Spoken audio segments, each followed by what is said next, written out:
But at this point, we can confirm that none of those injured are likely to die. We also want to be upfront saying that there is no evidence at this point of a terror connection to this incident. This is preliminary information. It's something we will be investigating very carefully, but there is no evidence at this point of a terror connection.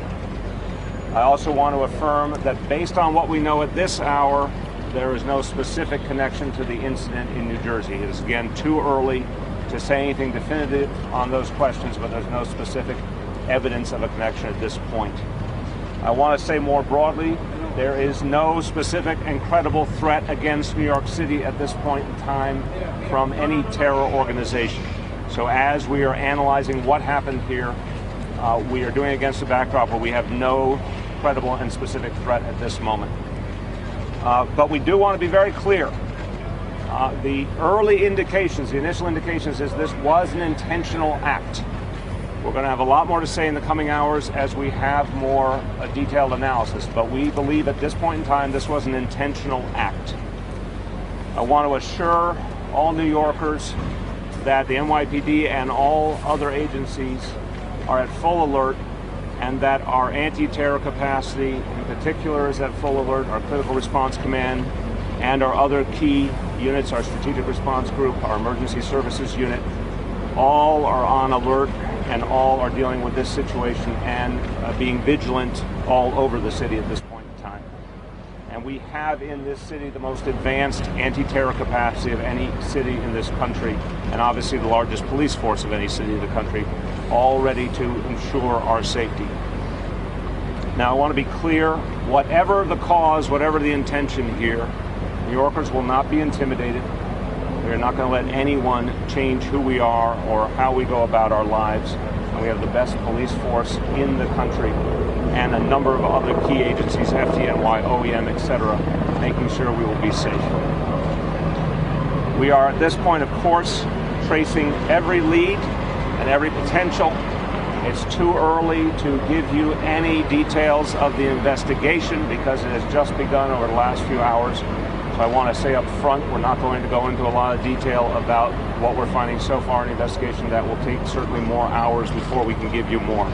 But we do want to urge all New Yorkers, anyone who may have information related to this incident, anyone who is an eyewitness, anyone who may have video, the NYPD needs that. Please reach out immediately if you have any information that we can use. Call 1-800-577-TIPS, 1-800-577-TIPS if you have any pertinent information. Finally, a second site as we speak is being treated by the NYPD.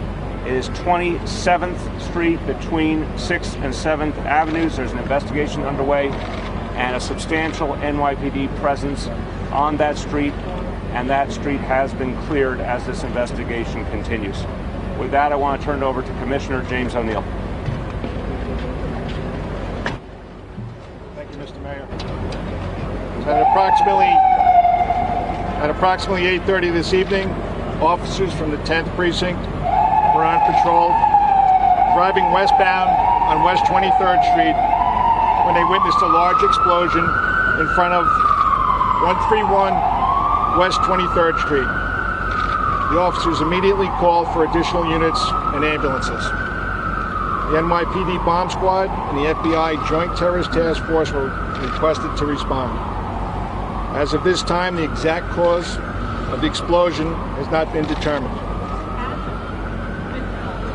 Investigation into this incident is active, and at this time, an extensive search is being conducted. As the mayor spoke, there's a ongoing situation on 27th Street right now. The area around the explosion site is being treated as a crime scene. As of this time, there is no evidence to indicate that this explosion is a result of any natural gas cause. Again, the exact nature and cause of this explosion has not yet been determined. As of the most recent information, there have been 29 injuries reported. One of these injuries may be considered serious, and Commissioner Nigro will talk about that in a couple of minutes. The fire department is currently assessing the extent of any possible structural damage resulting from this explosion. and as further information is developed, we will provide it and give you updates. Commissioner Nigro? Well, our units heard this actually from their locations and joined the NYPD members on the scene, searched the buildings that were affected, and as Commissioner O'Neill said, there were 29 injuries here, one considered serious. 24 of these people have been transported to area hospitals with various degrees of scrapes, abrasions from glass, from metal. Thankfully, none of these are life-threatening injuries, and the 24 patients that have been removed are not in a serious condition, other than the one patient with a puncture.